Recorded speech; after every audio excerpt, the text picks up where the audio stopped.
Good evening, ladies and gentlemen. Welcome to my YouTube channel again. It's your boy SL Chekela, and today I'm joined by SL Koza. We thank you for coming in my YouTube channel. Good evening and thank you for having me here. It's a pleasure. Okay, today I'm going to ask you about the youth unemployment and what causes a youth unemployment. Thank you for that question. It's a very interesting question, a very wise question. I'll try to keep it as short as I can. Youth unemployment, on my own view, I believe it's the modern mental slavery coming into our country and into our continent as a whole. What causes that is I would pinpoint firstly our leaders politically, our leaders religiously, our leaders traditionally, our leaders in the community. If there are any other leaders that I've left out, forgive me, but you are also to blame. Uh, you are part of the cause of youth unemployment. Okay, mostly I think it's because our leaders do not want to come forth with the truth of who is really running the show. The show is not run by our political leaders. Those are just people with masks on, and I think there's just someone running the show behind the scene. And I believe that if all was for the good of our youth, I believe that all our leaders would come together, as I mentioned, the political, the religious, and all the other leaders we have in our country and in our continent.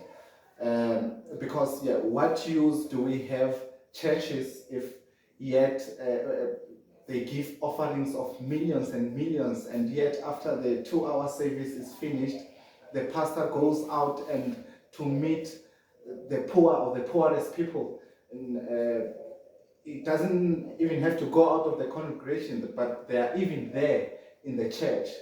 But the church is not meant to help us. The government is not meant to help us. All they do is just play a scene and then hope that we enjoy the show. But at the end of the day, we are the ones who get to see when the show is over. We are the ones who get to live with the youth who are currently suffering mentally and emotionally. Um, our youth are struggling at a point where even our leaders do not even see the poverty within us, the struggle within us. This, I am sure, if those who have fought for this freedom, if they knew this freedom was what it is today, they would have not lifted a finger to fight for what we have today. Youth unemployment has skyrocketed, and yet the government does nothing. It is as if we have completely nothing to offer the country or to offer the world, but we have so much skills. We have so much brilliance. So I think within our parliament, we have so many people who are not even educated. Our Minister of Transport cannot even spell transport. Our Minister of Youth is way above the age of youth. How is it that we're going to fix the problems where else the problems are within our government and are within our leaders?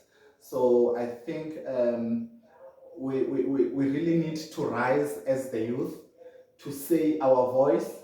As I remember lately, we had a situation of load shedding, and